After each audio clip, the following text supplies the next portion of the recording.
And friends, मैं हूं Anjali Arora and you are watching Gyan Banto. आज थोड़ी तबीयत लो है, गला थोड़ा खराब है, तो वॉइस का थोड़ा सा मैनेज कर लेना please.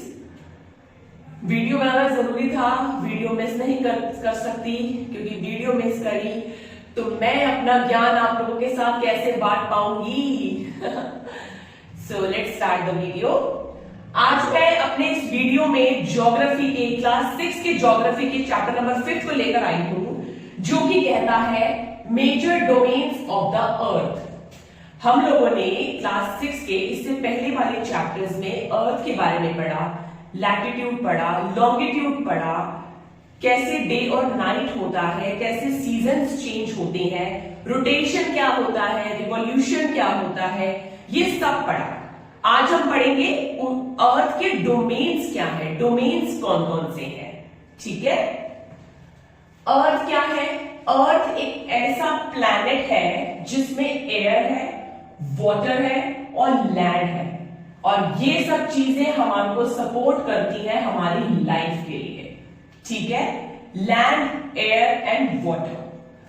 The surface of earth क्या क्या है? 3 main components of the environment: meet, overlap and interact. हमारे बेसिकली अर्थ के 3 मेन कंपोनेंट्स हैं, जो कि अभी हम पढ़ने वाले हैं, और अब आगे चैप्टर में भी हम उसको और अच्छे से एक्सप्लेनेशन तरीके से पूरे प्रॉपर वे में पढ़ने वाले हैं। क्या कहता है कि हमारे अर्थ के बेसिकली 3 मेन कंपोनेंट्स हैं, जो कि आपस में मीट करते हैं, इंटरैक्ट करते हैं, ओवरलैप करते हैं। कैसे? हवा, पानी, लैंड। मैं लैंड पे खड़ी हूं, मैं सांस ले पा रही हूं, एयर। अगर मान लो मेरे इस तरफ या इस तरफ में से पानी होता, वाटर। तो हमारे अर्थ के 3 कंपोनेंट्स किस तरीके से आपस में मीट करते हैं, इंटरैक्ट करते हैं एंड ओवरलैप करते हैं। तो अब हम जो है आपस में ये जो तीनों चीजें होती हैं, हम इन तीनों के बारे में पढ़ने वाले हैं। तो सबसे पहले क्या कहता है? पहला है लिथोस्फेयर। लिथोस्फेयर को आप लैंड के नाम से भी लर्न कर सकते हैं। अगर आपको जब लेटर ऑन जब लर्निंग में थोड़ा सा इश्यू आ रहा हो, तो लिथोस्फेयर मींस लैंड के नाम से भी आप उसको मेमोराइज कर सकते हैं। ठीक है, हमारा अर्थ है, जो सॉलिड पोर्शन है ऊपर का, उसे कहते हैं लैंड।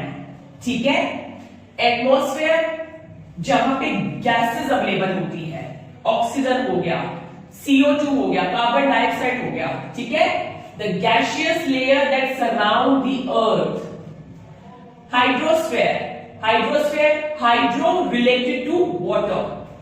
जो पर्टिकुलर एरिया कवर है हमारे वाटर से, वो एरिया कहलाया जाता है या वो कंपोनेंट कहलाया जाता है हाइड्रोस्फेयर।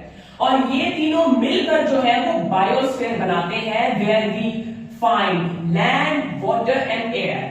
तो there are 3 components, 3 main components. एक है lithosphere related to the land, atmosphere जहां पे गैसियस कंपोनेंट्स अवेलेबल है, और हाइड्रोस्फेयर जो पर्टिकुलर एरिया वाटर से कवर है। और ये तीनों मिलकर बायोस्फीयर बनाते हैं, जहां पे हमारे को land, water and air available मिलता है। ठीक है, लिथोस्फीयर क्या है? It comprises the rock of the earth crust and the thin layer of soil that contain nutrient elements which sustain organism. Line तो पढ़ना आसान है, इसको समझाना समझने वाला पॉइंट है ये। बेसिकली लिथोस्फीयर क्या है? मैंने बताया सॉलिड पोर्शन ऑफ द अर्थ। अब सॉलिड पोर्शन से वो तो समझ आ गया कि जो अपर लेयर है वो लिथोस्फीयर कहलाया जाता है। ठीक है, it comprises the rock of the earth crust. Later on क्या होगा, जैसे जैसे आप क्लास आगे बढ़ते जाएंगे, आप लेयर्स पढ़ेंगे अपने अर्थ की। सबसे पहले क्रस्ट, देन मेंटल, और सबसे जो डेप्थ वाला पोर्शन है वो होता है कोर।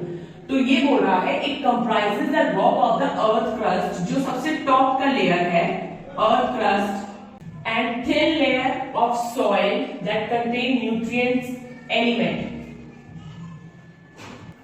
अब क्या है कि जहां पर न्यूट्रिएंट एलिमेंट्स होंगे, ठीक है ना, विच सस्टेन ऑर्गेनिज्म, उसे कहते हैं बेसिकली लिथोस्फेयर। लिथोस्फेयर से आप समझने की कोशिश कीजिए।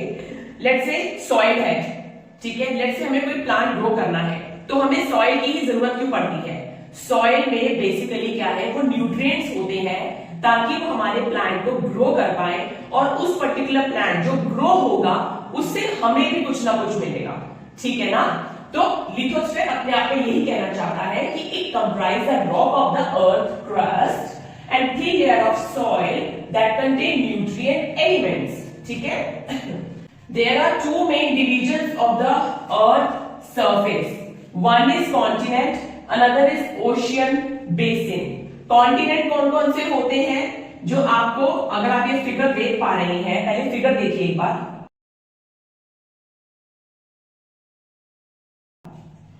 इस फिगर में जहां जहां पर कॉन्टिनेंट है वो तो कॉन्टिनेंट हो गए जहां पे नेम्स मेंशन है, जहां पर ओशियंस मेंशन है यानी पानी, वो है ओशियन बेसिन। अब क्या होता है कि हमारा जो लैंड है या जो लैंड मास है वो कनेक्टेड है। अब इस लाइन को जरा ध्यान से समझिएगा कैसे कनेक्टेड है, ठीक है, अभी मैं आपको समझाती हूं। लेट्स से ये हमारा अर्थ है, ये है वाटर एरिया, हमारे लैंड मासेस कैसे कनेक्टेड है, एग्जाम्पल देती हूं। मान लो ये ए है, ठीक है, ये अर्थ पे है और ये एक बंदा बी है जो हाइट में बहुत लंबा है और उसके पैर डूब नहीं रहे लेकिन वो पानी में प्रॉपर खड़ा हो पा रहा है। तो कहीं ना कहीं तो हमारा लैंड जो ये नीचे का पोर्शन है जो दिख नहीं रहा, यहां पर बेसिकली हमारा तो सिर्फ वाटर ही विजिबल है, तो कहीं ना कहीं तो ये लैंड जो यहां से आता हुआ नीचे जा रहा है वो कनेक्टेड हुआ कि नहीं हुआ? कनेक्टेड हुआ ना, यानी हमारे लैंड मासेस कनेक्टेड है। कैसे? ये देखिए, यहां पर एक बंदा खड़ा है, यहां पर एक बंदा खड़ा है, ये डूब नहीं रहा, तो कहीं ना कहीं नीचे भी तो लैंड हुआ ना। हम जब स्विमिंग पूल में जाते हैं, ठीक है, पहले हम धीरे धीरे स्टेयर्स को करते हैं, उतरने के बाद जब तक हमारे पैर जमीन पर टच हो रहे हैं ठीक है, लेकिन जब ज्यादा गहरा आता है, जब हमारा पैर टच करना बंद कर देता है, तब भी तो नीचे लैंड तो होता ही है ना। जमीन ऐसा तो है नहीं बिल्कुल ही खत्म हो गई कि सिर्फ पानी में ही रहोगे, आप नीचे रहोगे तो नीचे ही भगवान में घुस जाओगे, ठीक है ना। तो लैंड जो है, लैंड मासेस जो है वो आपस में कनेक्टेड है, ठीक है। अभी ये एक फैक्ट है जो आपके एनसीईआरटी में मेंशन है, the highest mountain peak that is Mount Everest is 8848 metre above the sea level. Now what is sea level, अब हम वो पढ़ेंगे। सी लेवल क्या हुआ? लेट्स से ये पानी था, लेट्स से ये पानी है, जब पानी अपने जीरो लेवल पे रहता है, जैसे मान लो पानी एग्जैक्ट यहां पे आओगा एक बार, ये पानी है, ये पानी अपने जीरो लेवल पे है, जब इससे ऊपर जाएगा, मान लो कि सुनामी आ गई, बाढ़ आ गई या कुछ भी हो गया, जब ये पानी अपने जीरो सी लेवल के जीरो से ऊपर जाएगा तो वो अबव द सी लेवल हो गया। लेकिन अब ये जीरो मैंने कैसे कैटेगराइज किया? क्योंकि ये हाइट में कहीं ना कहीं तो ऊंचा है, तभी तो यहाँ पर पानी टच नहीं कर पाया ना। तो ये जो लेवल है जीरो, वो है पानी का सी लेवल, ठीक है। तो यानी हाईएस्ट माउंट पीक जो है माउंट एवरेस्ट, वो इस zero above the sea level से 8848 मीटर हाईएस्ट है, ठीक है। The greatest depth 11022 metre is recorded as Mariana Trench in Pacific Ocean. इस लाइन का मतलब समझें कि ये कितना ज्यादा डेप्थ का रिकॉर्ड हुआ है, डेप्थ का जो लेवल है वो रिकॉर्ड हुआ है मरियाना ट्रेंच का। और ये कितना है, इससे पता चलता है ये जो गहराई है वो इतनी गहराई है कि माउंट एवरेस्ट पूरा का पूरा उल्टा डूब सकता है। समझ रहे?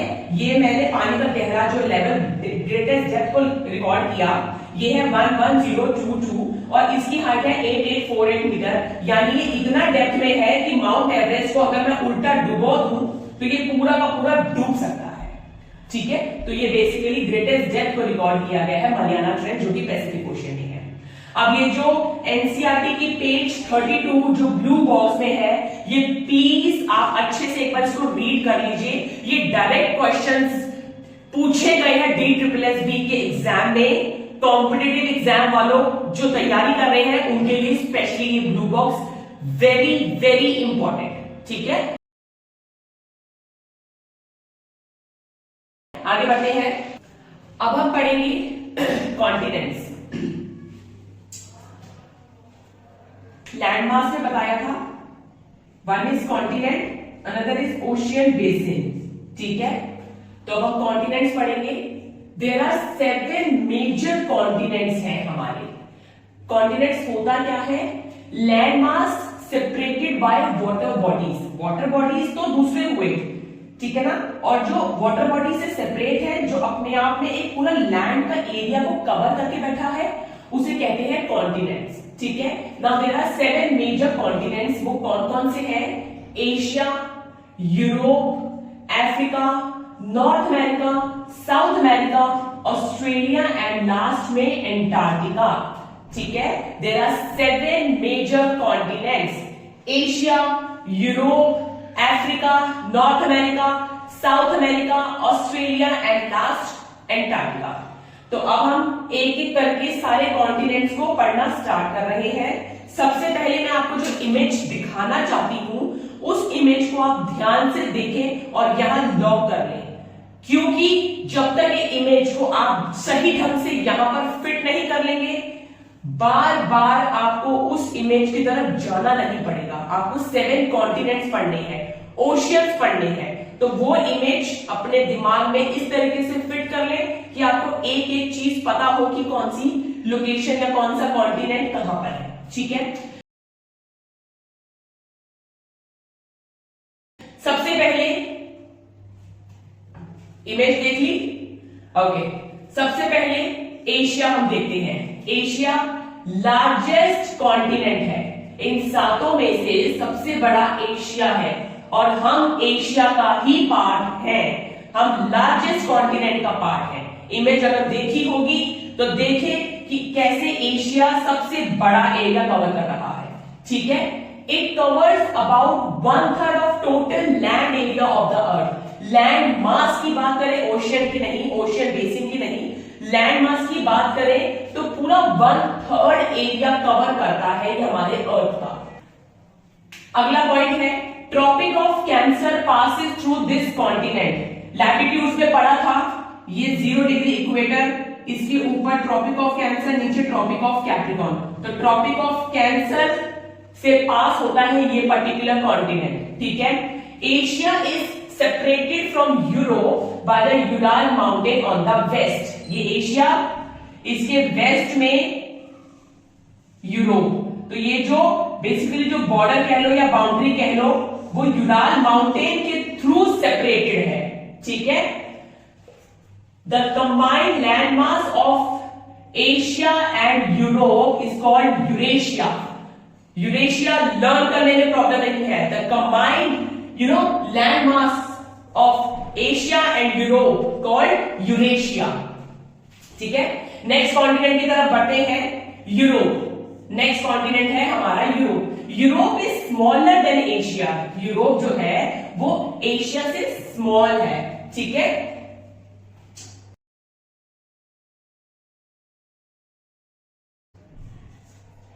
The continent lies to the west of Asia. ये तो ऑलरेडी इमेज के थ्रू दिख ही रहा है, और ये मेरी गंदी सी इमेज में मत जाइएगा, जो फिगर आपने यहां पर फिट करी है उसके थ्रू जाने की कोशिश करें। The Arctic Circle passes through it. 0 degree equator, Tropic of Cancer, Arctic Circle. तो यहां पर basically this continent, the Arctic Circle passes through it. ये जो कॉन्टिनेंट जहां पर है वहां से आर्कटिक सर्कल पास होता है। It is bound by water on the 3 side. इस एशिया को छोड़कर यहां, यहां और यहां तीनों साइड से वाटर से कवर्ड है ये कॉन्टिनेंट, ठीक है। नेक्स्ट जो कॉन्टिनेंट हम पढ़ने वाले हैं वो है अफ्रीका। अफ्रीका जो है वो सेकेंड लार्जेस्ट कॉन्टिनेंट है एशिया के बाद। एशिया के बाद सेकेंड लार्जेस्ट कॉन्टिनेंट है, यहां पे कहीं पे है, ठीक है ना। The equator 0 degree latitude run almost through the middle of the continent. अब ये पॉइंट समझने वाला है, क्या कह रहा है ये पॉइंट, एक सेकेंड होल्ड रखिएगा, मैं थोड़ा इमेज के थ्रू समझा देती हूं आपको।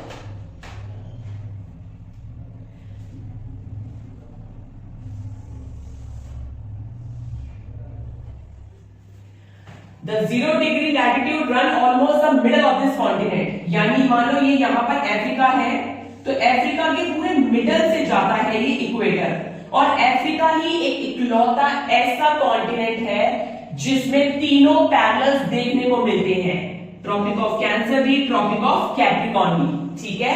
तो ये थोड़ा सा लकी वाला हिसाब किताब हो गया इसका। अभी द सहारा डेजर्ट वर्ल्ड का लार्जेस्ट हॉट डेजर्ट है जो अफ्रीका में लोकेटेड है, ठीक है। वर्ल्ड की लार्जेस्ट रिवर नील रिवर, नाइल रिवर, जिसको आप जिस तरीके से प्रोनाउंस करना चाहें, वो यहां से फ्लो करती है।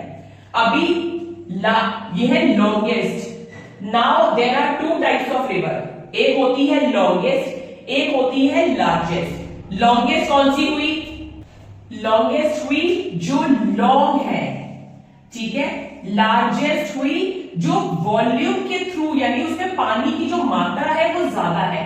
लेट्स से एग्जांपल, ये भी एक रिवर है, ये भी एक रिवर है। लेट्स से ये लॉन्गेस्ट रिवर है, ये बहुत इमेजिन कीजिए कि ये बहुत लंबी रिवर है, और ये है लार्जेस्ट। लार्जेस्ट का मतलब कि अगर मैं इसकी चौड़ाई को कंसीडर करूं तो उसमें जो वॉल्यूम है यानी पानी की जो मात्रा है वो ज्यादा है। तो लॉन्गेस्ट और लार्जेस्ट में कंफ्यूजन नहीं होना चाहिए, क्योंकि आगे आने वाले चैप्टर्स में लार्जेस्ट और लॉन्गेस्ट ये रिवर्स वाले चैप्टर में आप देखेंगे, ठीक है ना। The continent is bound on all sides by sea. Image अगर यहां पर फिट हो तो चारों तरफ पानी और सी ही आप देखेंगे, उस पर्टिकुलर कॉन्टिनेंट के चारों तरफ की बात कर रहा है, ठीक है। अगला जो हम कॉन्टिनेंट पढ़ने जा रहे हैं वो है नॉर्थ अमेरिका। इमेज यहां फिट कर लीजिए, कौन सा कॉन्टिनेंट कहां कहां प्लेस है, ठीक है। इमेज वापस से देखिए मेरी वीडियो में।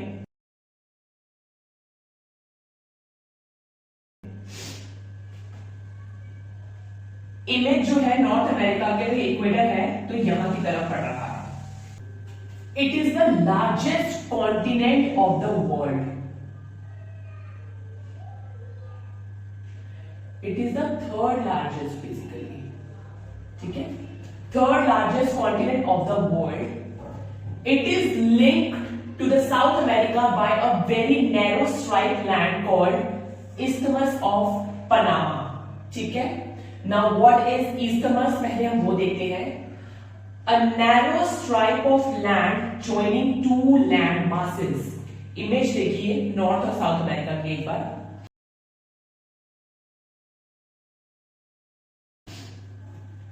वापस से यहां पर आइए, ये नॉर्थ अमेरिका, यहां पर साउथ अमेरिका। यहां पर एक बिल्कुल पतली सी नैरो स्ट्राइप आप अगर इमेज में देख पाए होंगे तो कैसे दो लैंड मासेस को जो ज्वाइन करती है उसे कहते हैं इस्थमस, ठीक है।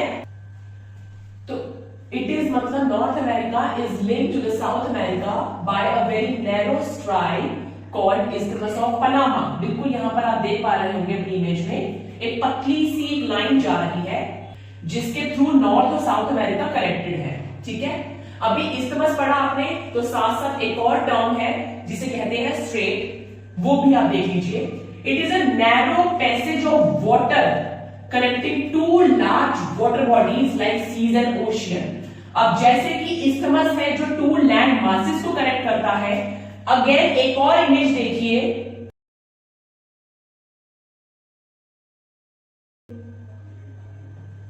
ये इमेज में कैसे इंडिया का जो नक्शा है और यहां पर एक स्ट्रेट जा रहा है जो श्रीलंका को जोड़ रहा है, ठीक है। बेसिकली स्ट्रेट का मतलब क्या होता है, जो टू लैंड मासेस को अलग करता है और वाटर बॉडीज, यहां पर अरेबियन सी, यहां पर बे ऑफ बंगाल, उनको जोड़ता है बेसिकली, ठीक है। नेक्स्ट कॉन्टिनेंट की तरफ बढ़ते हैं, साउथ अमेरिका, जो कि टोटली सदर्न हेमिस्फीयर में लाया करता है। टोटली सदर्न तो नहीं कहेंगे बट कहीं ना कहीं सदर्न की तरफ ही पड़ता है, ठीक है। मोस्टली है बेसिकली, तो इसका कुछ हिस्सा जो है वो नॉर्थ की तरफ भी आ रहा है, बट मैक्सिमम पार्ट जो है वो साउथ की तरफ है, ठीक है। It is mostly lies in the southern hemisphere. The Andes world's longest mountain range runs through its length from north to the south. अब ये पॉइंट समझने वाला है।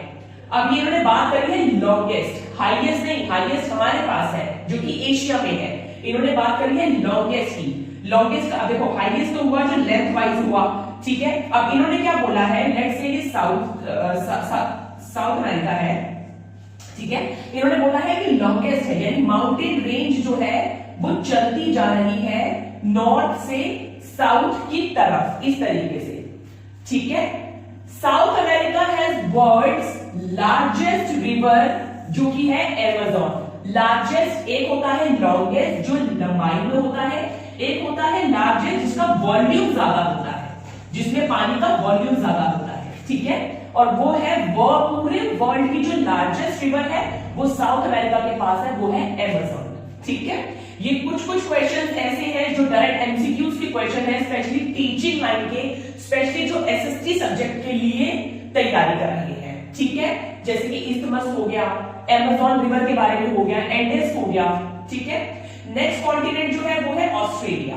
ऑस्ट्रेलिया जो है वो सबसे स्मॉलेस्ट कॉन्टिनेंट है, जो यहां पर अगर आपने इमेज यहां पर फिट करी है तो बिल्कुल छोटू सा है यहां पर, ठीक है।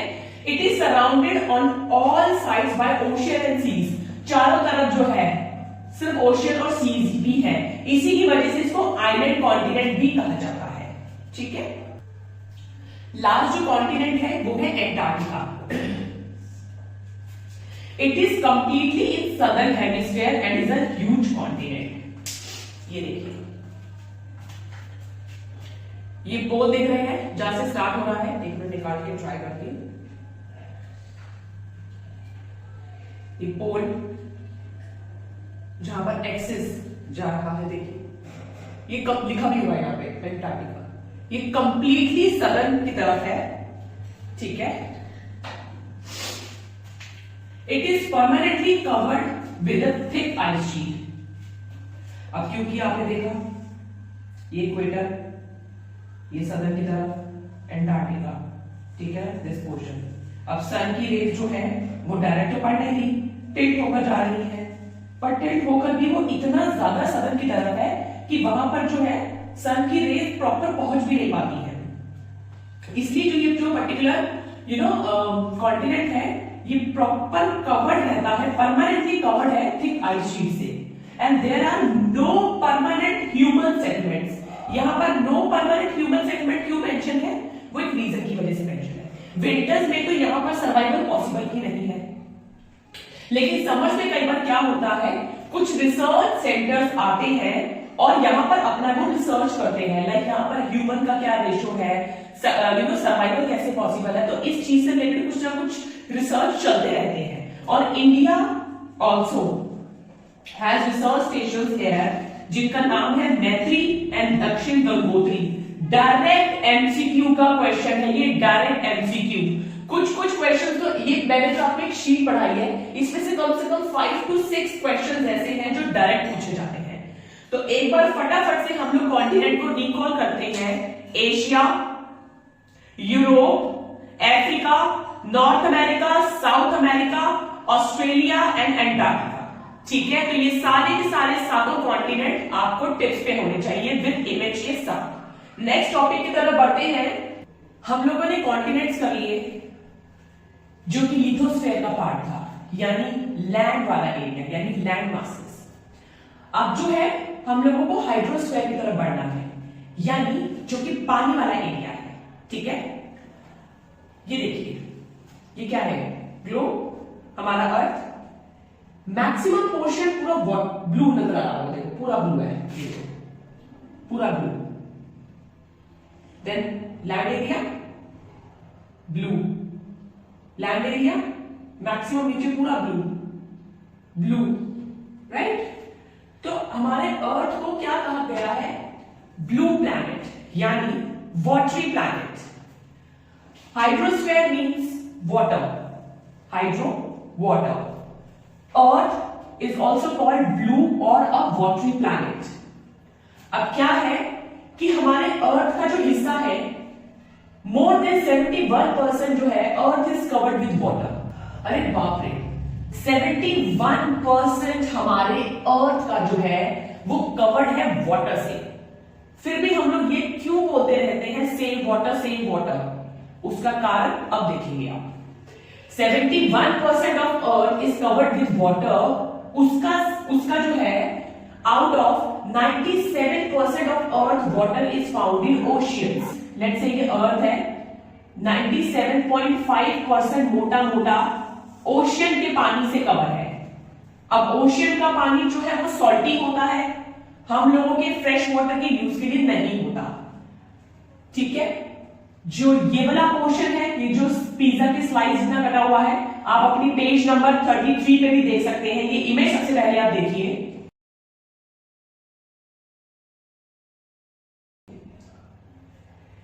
इमेज कहती है कि 97% जो है वो वाटर, वो है ओशियन वाटर, जो है ओशियन में पाया जाता है। और ये जो पिज्जा स्लाइस शेप है, ये 2.5% जो है वो फ्रेश वाटर का है। यानी large portion of water is in the form of ice sheets and glacier।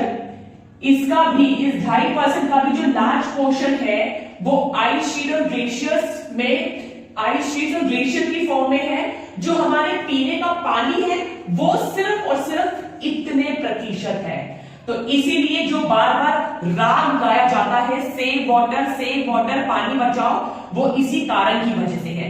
कहने को तो 71% हमारा अर्थ जो है वो कवर्ड है वाटर, जिसमें से 97% तो ओशन में चला जाता है, और इसका भी लार्ज पोर्शन जो है वो आइस शीट्स और ग्लेशियर में कवर है। तो सोचिए हमारे पीने का जो फ्रेश वाटर है उसकी मात्रा कितनी कम है। As our planet Earth is called blue planet, still we have a shortage of water। क्यों? इतना कम परसेंट में हमारे पास सिर्फ पीने का पानी बचता है, ठीक है। अभी ओशियंस क्या है?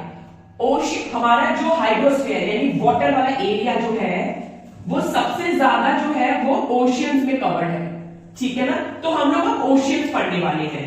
वैसे तो लेक्स भी हैं, सीज भी हैं, और भी बहुत सारी चीजों की फॉर्म में पानी होता है, बट जो मैक्सिमम जिसमें पानी की मात्रा है जो कवर किया जाता है, जो मेजर पोर्शन है वो है ओशियंस की फॉर्म में। तो oceans are the major part of hydrosphere, ठीक है। The ocean water are always moving. अब ओशियन वाटर अब ऐसा तो है नहीं कि स्टिल है, हमेशा मूव करता रहता है, ठीक है। और ये जो मेजर 3 मेन मूवमेंट्स है वो कौन कौन से हैं? Waves, tides and ocean currents. Waves क्या होती हैं? लहरें हो गई। आप किसी समुद्र में खड़े हैं, लहरें आई, आपके ऊपर टच किया और वो निकल गई। अब टाइड्स क्या है? टाइड्स होती है रिदमिक फॉर्म में चलती है। ये सब चीजें आप आगे आने वाली क्लासेस में भी पढ़ेंगे इनको अच्छी तरीके से। ओशियन करंट्स क्या होता है? पानी कभी भी एक जगह तो रहता नहीं है। लेट्स से पानी यहाँ पर एक लैंडमास है और यहां से पानी आया, यहां गया, फिर वही पानी यहां गया, फिर वही पानी यहां गया, फिर वही पानी यहां गया। तो कैसे मूव कर रहा है? तो बेसिकली 3 मेन जो मूवमेंट है वो ओशियन वाटर की, वो है waves, tides and ocean currents, ठीक है। लेकिन जो मेजर ओशियंस अब हम लोगों ने इसके आने वाले नेक्स्ट टॉपिक में पढ़ना है वो है पैसिफिक ओशियन के बारे में, अटलांटिक ओशियन के बारे में, इंडियन ओशियन के बारे में और आर्कटिक ओशियन के बारे में। ओशियन, समंदर, गाना सुना है? 7 समंदर पार मैं तेरे पीछे पीछे आ गई। 7 है बट मैंने यहां 5 क्यों लिखे हैं? इसके नेक्स्ट टॉपिक में मैं डिस्क्लोज करती हूं, ठीक है। अब हम लोग ओशियन स्टार्ट करने वाले हैं।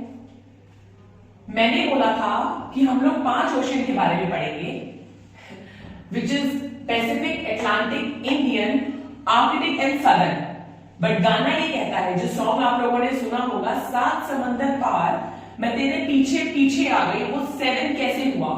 वो 7 बेसिकली इस तरीके से बोला जाता है। ये पैसिफिक ओशियन को 2 पार्ट्स में डिवाइड किया जाता है, north Pacific ocean, south Pacific ocean, और यही अटलांटिक को north Atlantic ocean and south Atlantic ocean, ठीक है। तो अब हम स्टार्ट करने वाले हैं पैसिफिक ओशियन के बारे में। पैसिफिक ओशियन जो है वो लार्जेस्ट ओशियन है। कैसे? ये देखिए, ये पूरा कैसे कवर्ड है पैसिफिक ओशियन से, और ये अब क्या है, ये अगर मैं ग्लोब के पॉइंट ऑफ व्यू से बात करूं, लेट्स से मैंने इसको यहां पे कट करके इसको एज अ शीट की फॉर्म में खोल दिया। लेट्स से ये मेरा हाथ एक शीट है, यहां पर पैसिफिक ओशियन, यहां पर पैसिफिक ओशियन। जब मैं इसको ग्लोब बना दूंगी तो ये कितना मैक्सिमम वाला पार्ट पैसिफिक ओशियन में काउंट हुआ, तो ये सारा एरिया और ये सारा एरिया पैसिफिक ओशियन का पार्ट हुआ। तो कितना बड़ा है? Mariana trench, the deepest part of the earth lies in the Pacific ocean. Chapter के स्टार्टिंग में इसके बारे में बताया था। मरियाना ट्रेंच जो डीपेस्ट है पूरा का पूरा हिमालय भी चाहे तो हम उल्टा कर सकते हैं, ठीक है। The Pacific ocean is almost circular in shape, बिल्कुल इस शीट को अगर मैं ऐसे फोल्ड कर दूं तो कैसे राउंड शेप में काउंट होगा ये, ठीक है। Asia, Australia, north and South America surrounded. अब इसके यहां से नॉर्थ और साउथ अमेरिका इसके आसपास है, सराउंड कर रहा है, और इस वाले पैसिफिक ओशन के पास एशिया और ऑस्ट्रेलिया। अगर मैं इसको फोल्ड कर दूं तो ये चारों जो है वो सराउंड करते हैं पैसिफिक ओशन के, ठीक है। आई होप आपको ये इमेज, मैंने बहुत ही गंदी सी इमेज बनाई है, प्लीज मेरी ड्राइंग पे मत जाइएगा, प्लीज इमेज को बार बार यहां फिट कर लीजिए, ये आपको कॉन्टिनेंट्स और ओशियन के लिए बहुत काम आने वाली है, ठीक है। जब इमेज आपको ये टिप्स पे रहेगी तो सर्कुलर है क्या, कौन सा कॉन्टिनेंट, कौन सा ओशियन कहां पर है, आपको इजीली लर्न हो जाएगा।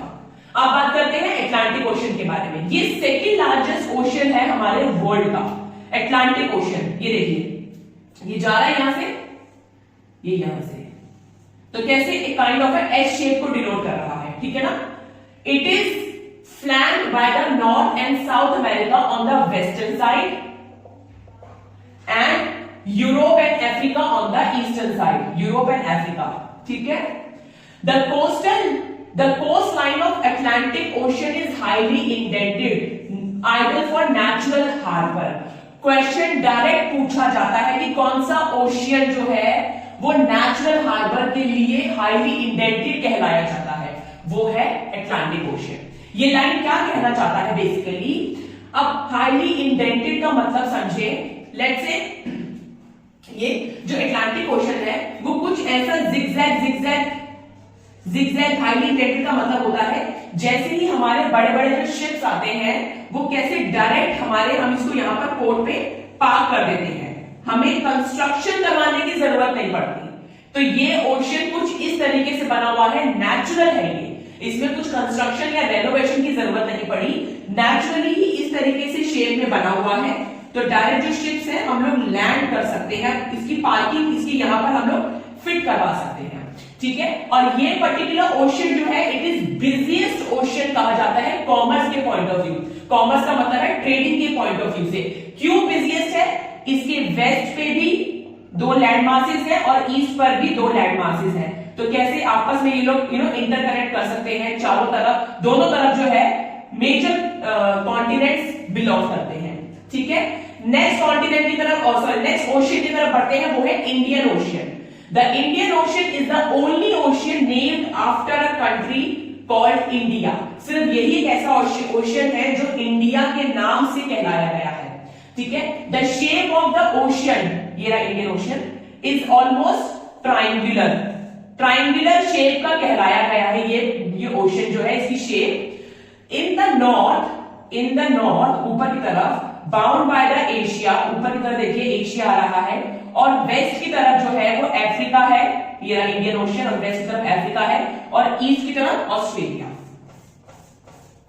जब ये इमेज आपको पूरे के पूरे माइंड में आपके छप जाएगी तो आपको वेस्ट पे क्या है, ईस्ट पे क्या है, नॉर्थ पे क्या है, साउथ पे क्या है, सब एस शेप बना रहा है, ट्राइंगुलर शेप बना रहा है, तो ये इजीली आपको रिकॉग्नाइज होगा जब क्वेश्चन की फॉर्म में पूछा जाएगा। तो ऑप्शन देखते टिक, ठीक है। अगला जो ओशियन है वो है सदर्न ओशियन, और लास्ट में आर्कटिक।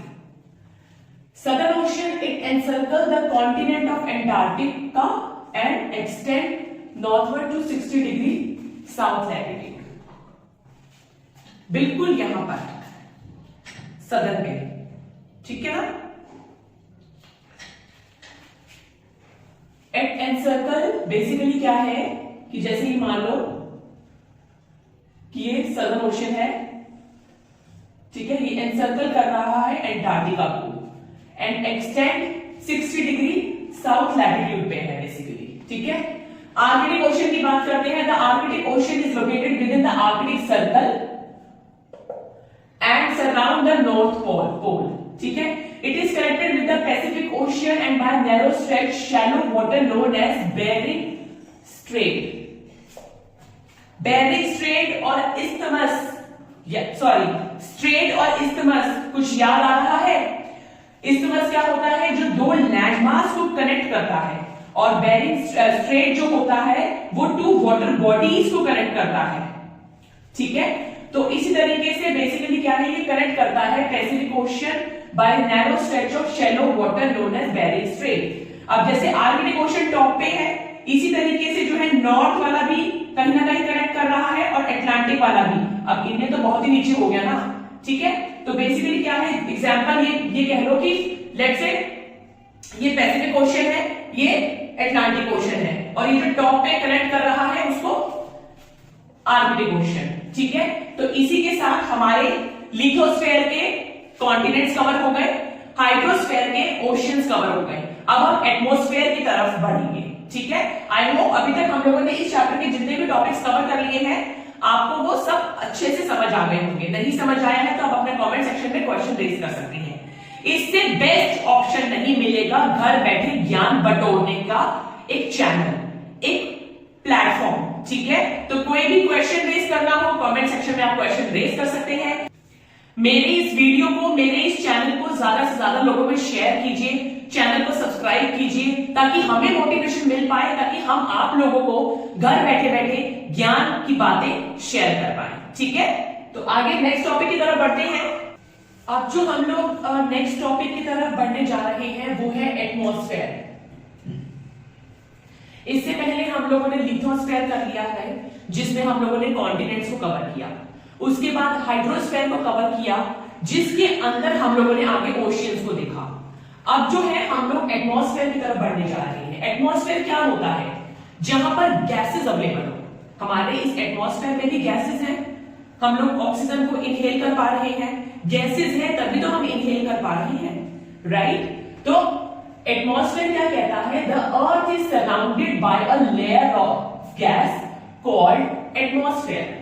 हमारा जो अर्थ है वो पूरा लेयर ऑफ गैसेस से सराउंड है, पूरा उससे ढका हुआ है, कवर्ड है, बहुत सारी गैसेस से बना हुआ है जिसे कि एटमॉस्फेयर कहा जाता है। ठीक है, it provide us with the air we breathe and protect us from the harmful effect of sun rays.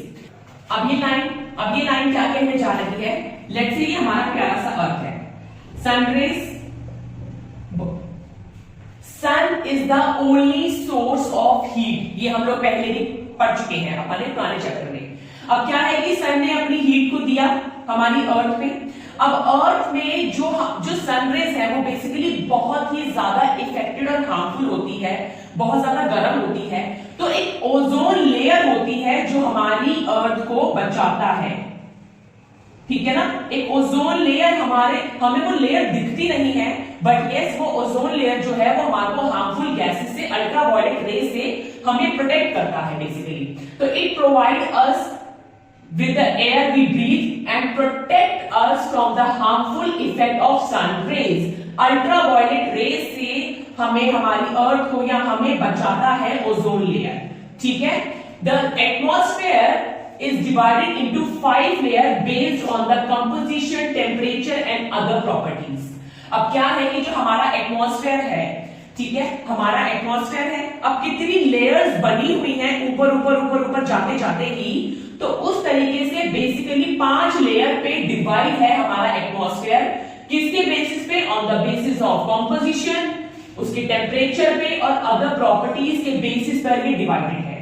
अब ये हमारा प्यारा सा अर्थ है और हमारा ब्लू प्लैनेट है। ठीक है, ये हम लोग बहुत बार पढ़ चुके हैं। अब सबसे जो पहली लेयर आती है वो है troposphere, then stratosphere, mesosphere, thermosphere, exosphere. Troposphere, stratosphere, mesosphere, thermosphere and exosphere. Competitive exam की जो तैयारी कर रहे हैं जो स्टूडेंट्स, जो बच्चे, ये सीरीज में उनको पता होना बहुत जरूरी है। ये डायरेक्ट क्वेश्चन पूछा जाता है सीरीज से भी कह लो, या ये अभी तो 6th क्लास में तो ये इतना इंपॉर्टेंट नहीं है कि इसका डिस्टेंस कितना है, कितना मीटर की दूरी पर पहली लेयर होती है, दूसरी लेयर कितनी दूरी पे होती है, लेकिन जो कॉम्पिटिटिव एग्जाम की तैयारी कर रहे हैं ये क्वेश्चन बहुत इंपॉर्टेंट है। लाइक फर्स्ट लेयर का कहां से कहां तक का डिस्टेंस है, देन सेकंड का फर्स्ट से सेकंड तक का डिस्टेंस कितना है, ये वो चीजें ध्यान से करें। ठीक है, और अभी सिर्फ 6th क्लास के पॉइंट ऑफ व्यू से करें तो मैं सर अभी इतना ही समझा रही हूँ और हैंडल कर रही हूँ, बट जैसे जैसे आगे ये बड़ी क्लासेस में पहुंचता जाएगा अकॉर्डिंगली हम इस टॉपिक को और अच्छे से पढ़ते जाएंगे। अब फर्स्ट लेयर जो है ट्रोपोस्फेयर का, उसमें सिर्फ आपने देखा होगा कि एरोप्लेन या हॉट एयर बलून ही सीमित रहते हैं, वहीं तक ही वो झेल पाते हैं, क्योंकि आगे जाके जो टेम्परेचर है, जो कंडीशन है, वो अकॉर्डिंगली उनके लिए सूटेबल नहीं है। स्ट्रेटोस्फेयर के अंदर हमारी ओजोन लेयर आती है जो हमें प्रोटेक्ट करती है अल्ट्रावायलेट रेज से। मीजोस्फेयर में मीटियोरॉइड्स, थर्मोस्फेयर में हमारी सैटेलाइट्स होती हैं और स्पेसशिप होते हैं एक्सोस्फेयर के अंदर। ठीक है, अभी the atmosphere is composed mainly of nitrogen and oxygen. हमारा जो एटमॉस्फेयर है उसमें दो मेन गैसेस अवेलेबल है, पहली है नाइट्रोजन, दूसरी है ऑक्सीजन, जो हमारे लिए बहुत इंपॉर्टेंट होती है। जो नाइट्रोजन 99% है, जिसमें कि 99% of clean and dry air, जिसमें सबसे ज्यादा जो मात्रा है वो है नाइट्रोजन की, which is 78, and after that oxygen कहता है 21%। और बाकी जो गैसेस बच जाती है, जैसे कि CO2 कार्बन डाइऑक्साइड हो गया, आर्गन हो गया, या और कोई गैसेस, तो ये टोटल जो है वो 1% की है। यानी हमारे एटमॉस्फेयर में दो मेन गैसेस का रोल है, one is nitrogen, another is oxygen. जो बची कुची बाकी गैसेस हैं वो सिर्फ 1% की मात्रा में ही है। ठीक है, नेक्स्ट जो पॉइंट है वो है the density of a atmosphere varies with the height. अब ये पॉइंट समझने वाला है। It is maximum at the sea level. Sea level हम लोग इस चैप्टर में ऑलरेडी कर चुके हैं। सी लेवल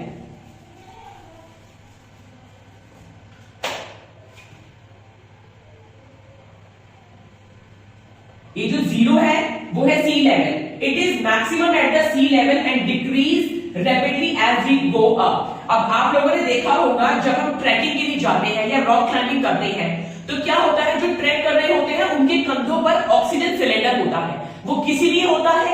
वो इसलिए होता है क्योंकि जैसे जैसे हम लोग हाइट पकड़ते जाएंगे वैसे वैसे हमारे को ऑक्सीजन यानी सांस लेने में प्रॉब्लम हो जाएगी।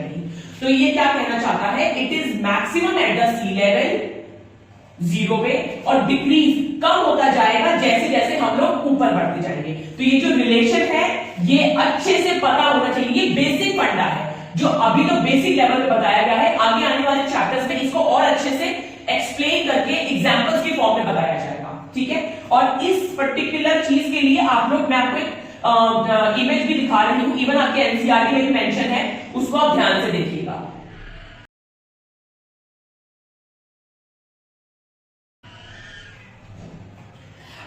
अब एक फंडा है जो मैं आपको बताऊंगी। फंडा ये कहता है, इसको आप लर्न करिए, समझिए, जो मर्जी करिए, बट आपको ये पता होना चाहिए जो हमारी एयर का जो मूवमेंट है यानी विंड का जो मूवमेंट है वो हमेशा हाई प्रेशर से लो प्रेशर की तरफ जाता है। कैसे, वो भी समझिए। लेट्स से ये हमारी अर्थ है, सन रेज आ रही है, ठीक है, यहां पर जो सन की जो मात्रा है, हीट जिसे बोलेंगे, वो ज्यादा है और यहां पर जो हीट है वो कम है। अब जहां पर हीट ज्यादा है वहां पर होगा लो प्रेशर। ठीक है, अब लो प्रेशर से क्या हुआ, ऊपर ऊपर जाने लगी हवा, ऊपर ऊपर जाने लगी हवा। तो जैसे जैसे ऊपर फ्लोट करती जाएगी, यहां पर उसको जगह मिली, वो हाई प्रेशर की तरफ आ गई। अब हाई प्रेशर पे यहां पर धूप जो है वो कम है, जो सन की रेज है, जो हीट की जो मात्रा है वो कम है, यहां पर जो है वो ज्यादा प्रेशर है, हाई प्रेशर। अब हाई प्रेशर से, अब क्योंकि यहां से जो प्रेशर है वो ऊपर की तरफ जा रहा है तो ये जगह खाली हो गई, तो किस तरीके से अब ये हाई प्रेशर से लो की तरफ जाती जाएगी। तो ये फंडा जो है ये आप ध्यान से समझ लीजिए। एयर और wind always moves in a high pressure to low pressure. ठीक है, अब इसी के साथ हमारा एटमॉस्फेयर टॉपिक भी खत्म होता है।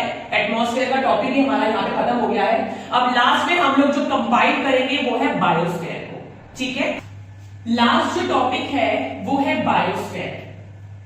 इससे पहले हम लोग अपने तीनों स्फेयर को कवर कर चुके हैं, lithosphere land, hydrosphere water, atmosphere जहां पर गैसेस होती हैं। अब आता है बायोस्फेयर। बायोस्फेयर क्या है? ये है डोमेन ऑफ लाइफ। कैसे? क्योंकि it is the narrow zone of contact between the land, air and water, जहां पर तीनों चीजों का कांटेक्ट है, तीनों चीजें अवेलेबल हैं, होती हैं, उसे बायोस्फीयर कहा जाता है। बायो मीन्स लाइफ, ठीक है। इमेजिन कीजिए कि मैं लैंड पे खड़ी हूं, वैसे तो इमेजिन क्या मैं लैंड पे खड़ी हूं, तो क्या मैं लैंड पे यानी लिथोस्फीयर पे जो हूं मुझे पानी यानी हाइड्रोस्फीयर की जरूरत नहीं पड़ेगी या मुझे एटमॉस्फेयर की जरूरत नहीं पड़ेगी? Not possible. लेट्स से कि मैं एक ऐसा प्राणी हूं जो मैं सिर्फ पानी में ही रहती हूं, तो क्या मुझे लैंड की कभी जरूरत नहीं पड़ेगी, मुझे एटमॉस्फेयर की जरूरत नहीं पड़ेगी? Not possible. हम जो लिविंग जो ऑर्गेनिज्म होते हैं, हमें इन तीनों के कांटेक्ट की, इन तीनों के मिक्सचर की जरूरत होती है, वो उसे कहते हैं biosphere. It is a narrow zone of contact between land, air and water called biosphere and it is a domain of the life, ठीक है। All the living organisms, including humans, are linked to each other and to the biosphere for the survival. जिसमें plant kingdom भी आते हैं और animal kingdom भी आते हैं। हम सब आपस में इंटरकनेक्टेड हैं। कौन? Living organism. कैसे? हम प्लांट्स को हमारी जरूरत है। कैसे जरूरत है? क्योंकि हम प्लांट्स को लगाते हैं, ग्रो करते हैं। जब प्लांट्स ग्रो करते हैं तब हम उन पर डिपेंड हो जाते हैं, चाहे फूडिंग कह लो, चाहे ऑक्सीजन कह लो, ठीक है। और एनिमल किंगडम भी हम लोगों से कहीं ना कहीं इंटर रिलेटेड है। तो कैसे हम लिविंग ऑर्गेनिज्म आपस में कनेक्टेड है, इंटर रिलेटेड है, ठीक है, link to each other and to the biosphere for survival, हमारे सर्वाइवल के लिए, ठीक है। अभी इंटर रिलेशन अमंग 3 डोमेन जो अभी मैंने बात करी ऑफ एनवायरमेंट, ये एक इमेज देखिए जो आपकी एनसीईआरटी के पेज नंबर 36 पे बनी हुई है।